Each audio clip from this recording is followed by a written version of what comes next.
Assalamualaikum warahmatullahi wabarakatuh. Selamat pagi Sobat Bonki Galeri. Nih, sebelah saya ada pohon Bractea religiosa Anting Putri Meliuk. Jadi ini kita akan lakukan maintenance, pengawatan pada anak cabang ya, yang sudah layak dikawat kita kawatin, sama kita sedikit pemberian antrakol ya ke pohon. Nanti kita makeover, di makeup sedikit supaya ada jamur nih di area bagian sini.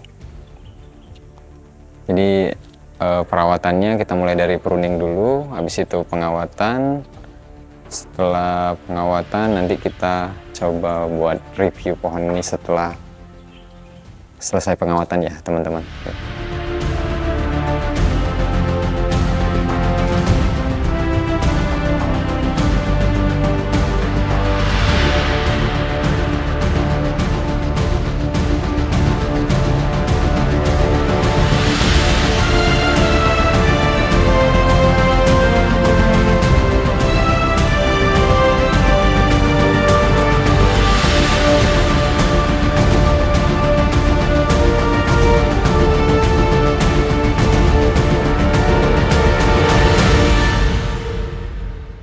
Oke, Sobat Bonki Galeri, barusan kita persembahkan cuplikan dari maintenance pada pohon ini ya. Jadi apa aja yang kita lakukan maintenance pada pohon ini, ayo kita bahas bersama ya. Terlihat tadi pada video bahwa yang kita lakukan hampir kita melakukan seluruh kita sentuh, mulai dari batang, cabang, dan pruning ya. Pruning itu sendiri mempermudah buat melakukan pengawatan dan tekukan, dan ini kita lakukan juga penyayatan. Tujuan penyayatan ini agar nanti alur pohonnya nggak terlalu polos, bisa menjadi aksen dan kesan tua, dan tujuan lainnya bahwa logikanya tekukan yang di sini kalau nggak dilakukan penyayatan berarti dia ada mata tunas yang bisa secara alaminya ada pertumbuhan. Makanya kita bikin luka ini, jadi alamnya memang histori hidupnya pohon ini kita buat seolah-olah bahwa terdapat penyiksaan ya saat dia di masa mudanya, sehingga di kemudian hari area ini nggak bisa tumbuh percabangan, makanya dia fokus di area atas. Dan karena pohon ini juga tinggi, styling kita pakai pada konsep pohon ini, konsep pohon ekspresionis jadi ya. Oke, jadi tadi kan kita terlihat bahwa pada saat kita lakukan pengawatan dan melakukan tekukan, terlihat bahwa nggak terjadi apa-apa ya. Padahal saat kita melakukan maintenance pada pohon ini, ada beberapa bagian yang terjadi accident ya, kecelakaan saat kita lakukan tekukan, dan karena cenderung memaksa ya, ekspresionis itu cenderung memaksa. Jadi tekukan-tekukannya itu cenderung nggak sesuai alur dia bahasanya itu tumbuhnya. Kalau dia ke arah atas dipaksa ke arah bawah. Jadi contohnya seperti ini. Jadi kan ini dilakukan tekukan ekstrim, terlihat nggak dari ini? Terlihat ya. Jadi ini harusnya kan mata tunasnya tumbuh ke arah atas. Jadi ini kalau kita lakukan tekukan atas baru ke bawah, dia terlalu mepet sama cabang yang atas, antara bawah dan atas. Makanya kita sedikit pengennya kita sebenarnya tumbuhnya mata tunas itu di area sini. Tapi karena dia ke arah atas, ini tetap kita pakai. Tapi biasanya di kemudian hari terpakai atau nggak terpakainya tuh ketika setelah dapat pemecahan lanjutannya. Jadi konsep sekarang itu seperti ini, dan pada nantinya bisa berubah. Nah, ini accident yang saya ceritakan tadi. Jadi ini accidentnya di area sini nih. Nah, biasanya kalau terjadi kecelakaan seperti ini, dia kan patah nih di area sini nih. Jadi patah di area sini. Sebenarnya ini bukan suatu masalah juga sih, bisa juga kita potong. Kita menunggu tunas baru yang dari mata tunas yang atas atau yang bawah ya, atau pertama atau kedua. Jadi biar masih ada solusi. Jadi, tapi tetap kita mempertahankan agar patahan ini tetap bisa membaik, sehingga kita buat seperti ini. Nanti kita baiknya ini dibungkus atau dikasih juga salep kambium ya untuk ini. Jadi kadang kalanya sih berubah konsep atau itu tuh karena faktor penyebab yang seperti ini ya. Jadi Sahabat Bonki Galeri, itulah seni dari menikmati proses suatu bonsai ya. Batang sudah kita bahas, pengawatan di area cabang dan anak cabang juga sudah kita bahas. Nih, ini yang pembahasan yang nggak kalah penting kita bahas itu masalah perakaran. Perakaran itu pada prinsipnya posisi perakaran ini, apalagi untuk pohon ini, kita nggak bahasnya di pohon ini ya, bukan untuk secara umum ya. Pohon ini nggak ada akar di area bagian kiri, cuma ada akar 2 titik ini. Tapi jadi terjadilah perdebatan kalau bicara bahas tentang akar. Akar itu kan fungsinya suplai makanan atau nutrisi untuk pohon. Logikanya pohon ini nggak akan tumbuh ketika nggak ada akar, cuma ada yang terlihat dan tidak terlihat. Itu sendiri sih terobatin karena gaya ekspresionis. Jadi emang penilaian pada akar itu sendiri sebenarnya nggak masalah ya. Sering saya sampaikan bahwa emang untuk pohon-pohon ekspresionis itu akarnya ditolerin. Tapi kalau saya sendiri pribadi, ada baiknya akar itu semacam pondasi dari pohon ini sendiri. Jadi pondasi pohon ini kalau dia pencengkramannya pada media atau ke tanah ya, pencengkraman ke tanah akan lebih nyaman terlihat ketika memang benar-benar diwakilin. Jadi muter. Jadi kalau saya sendiri sih lebih senang akar itu muter. Saya pribadi memang itu tadi wajib berakar, tapi solusinya ketika pohon ini udah jadi, kita belum dapat metodenya seperti apa agar dia tumbuh akar yang seimbang dengan pohon. Jadi kalau teman-teman atau sahabat Bonki Galeri ada ide atau tips, tolong kasih komentarnya ya buat kita solusi ketika kita harus menumbuhkan akar di area kiri dan kanan, khusus untuk pohon anting putri ya.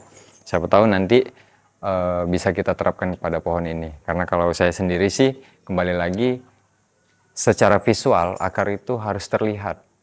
Tapi kalau bicara tentang akar itu tadi, pohon ini nggak akan hidup kalau nggak ada akar. Jadi kalau kita bicara perdebatan itu sih sebenarnya bisa terjawab.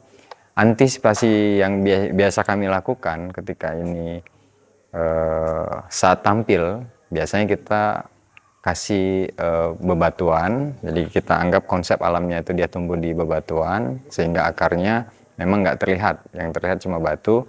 Nanti disusun dengan gundukan pada lumut itu sendiri, seolah-olah bahwa akar itu ada di bawah gundukan itu. Kamuflasenya seperti itu. Kalau untuk media sendiri, pohon ini nggak kita lakukan penggantian media ya, atau enggak kita lakukan juga pruning akar, dikarenakan memang kondisi pohonnya masih prima, masih terubus. Nah, ini kita bahas potnya ya. Sebenarnya kok saya jadi cedal ya. Jadi gini, sebenarnya pot ground itu yang penting konsepnya itu lebih besar potnya agar nutrisi kebutuhan pohon ini terjaga dengan media yang banyak atau pot yang besar. Nah, ini sendiri kita lakukan terlihat secara display ya. Kalau kita mau ngedisplay pohon ini emang akan lebih indah dia di pot ground semen seperti ini. Tapi ini bukan konsep potnya seperti ini, karena dia nggak terlihat balance ya. Jadi konsep pot yang pohon-pohon ekspresionis tinggi ini lebih cenderung tipis, persegi 6, bulat.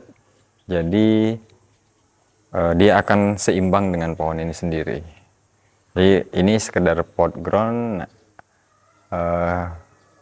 Saat proses kita lakukan pot-pot yang seperti ini. Tapi ada baiknya dimensi luasan akar itu ngimbangin ke pot ground itu sendiri, agar nanti ketika kita lakukan press akar atau pruning akar tidak terlalu ekstrim kita bongkar akarnya pada pohon ini. Jadi itu yang menjadi pertimbangan-pertimbangannya. Dan press akar itu biasanya kita lakukan setelah kita melakukan press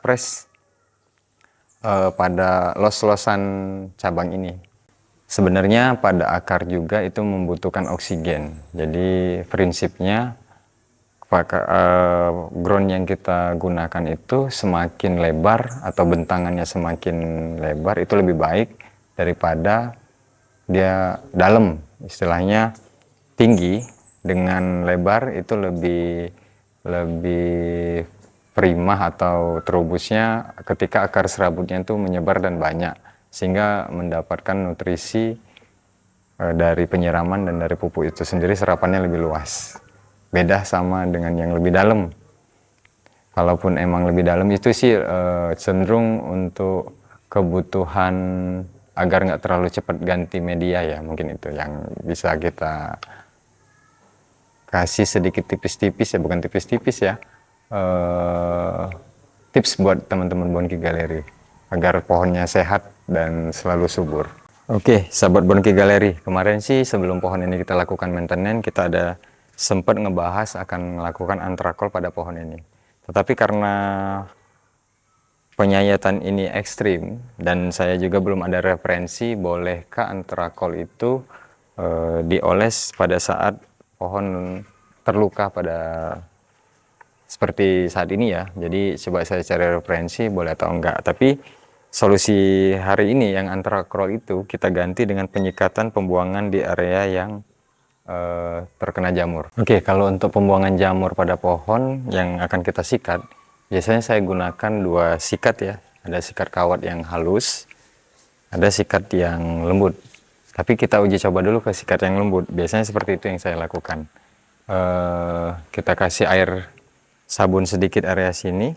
Kita kasih sedikit air sabun yang ini ya, ramah buat kayak Mama Lemon atau Sunlight ya. Sorry nyebut merek nih jadinya.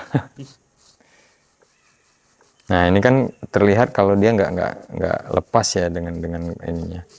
Jadi biasanya kita coba pakai ini, tapi jangan terlalu kenceng ininya. Usahakan juga satu arah biar ya sentuhan lembut lah ya kepada Tuan Putri nih. Jatuhnya seperti itu.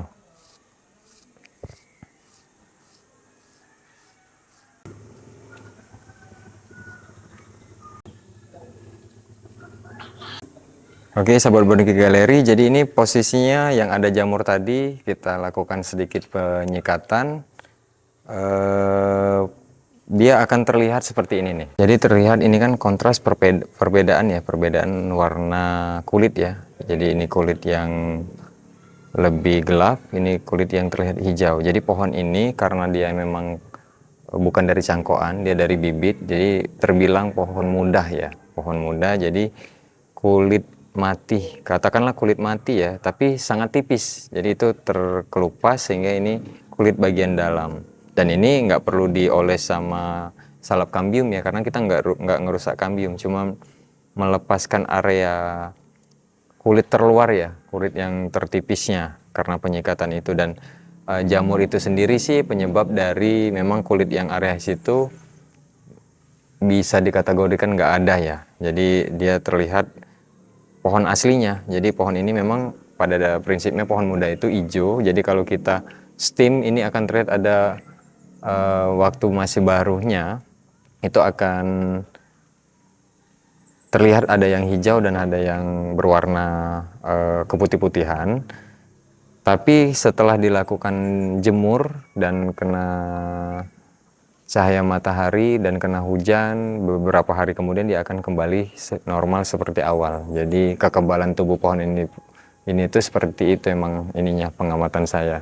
Oke, jadi sahabat Bonki Galeri, saya mau kasih tips ya sedikit buat ketika kita melakukan maintenance pada pohon bonsai di ID apapun itu ya. Jadi kondisinya kita itu harus ingat histori masa lalu yang telah kita lakukan itu seperti apa. Contoh pohon ini, bulan lalu kita lakukan maintenance, pruning, sambil menumbuhkan mata tunas yang baru sama antrakol. Jadi antrakol setelah kita tadi ingat, jadi kondisinya telah kita lakukan antrakol, dan memang area jamur ini memang ada dari sebelumnya. Ternyata antrakol itu nggak menghilangkan jamur itu, sehingga di maintenance yang kedua kita mencoba untuk dengan gaya yang berbeda. Jadi nggak semua yang kita lakukan itu sukses, istilahnya seperti itu ya.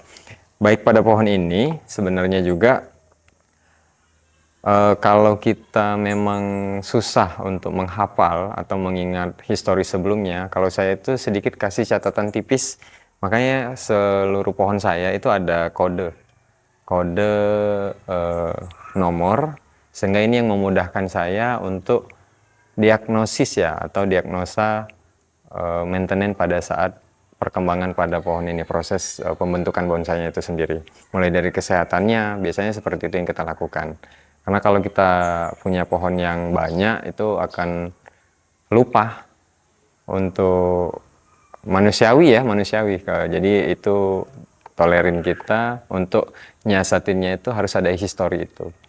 Kalau teman-teman sahabat Bonki Galeri yang sudah berkeluarga, mungkin kan ada istilah cek kehamilan ya pada istri-istri kita. Jadi saya ini mau pengakuan nih sebenarnya. Jadi saya ini kadang-kadang harus ngaku bujangan atau semester 6 pada saat istri saya nggak ada. Tapi kalau ada istri saya wajib ngaku dong kalau saya udah punya anak 5. Seperti itu ya teman-teman. Jadi gini, ketika histori-histori itu ada, dia akan mempermudah perkembangan tentang kesehatan pohon ini, dan sel-selnya juga akan mempermudah kita. Jadi contoh kasus misalnya ketika kita cek 6 bulan kehamilan istri bahwa di tanggal berapa vitamin apa yang diminum, nanti di bulan yang ke-7 nanti berbeda lagi penanganannya. Seperti itu, dan ada kurang darah kah atau apakah itu yang bisa kita diagnosa untuk apa yang kita lakukan pada pohon ini. Jadi sama persis ya, sama-sama makhluk hidup itu seperti itu. Oke, sahabat Bonki Galeri, mungkin itu yang bisa saya persembahkan tips dan review pohon Urachea religiosa ini. Semoga bermanfaat buat teman-teman Bonki Galeri. Apabila ada salah kata, salah istilah ataupun itu mohon dimaafkan, dan yang terpenting itu kayaknya saya harus minta maaf nih kepada istri saya. Terjadi pengakuan nih, saya sering ngaku semester 6, mohon maaf. Jadi itu sih sebenarnya buat lelucon aja ya, biar lebih nggak terlalu garing ketika bergaulnya, seperti itu ya. Mohon dimaafkan. Tapi kadang kalahnya itu juga yang penyebab saya itu jadi mempesona ya. Seperti itu. Oke, makasih sahabat Bonki Galeri. Akhir kata dari saya, wabillahi taufiq wal hidayah. Wassalamualaikum warahmatullahi wabarakatuh. Bye bye.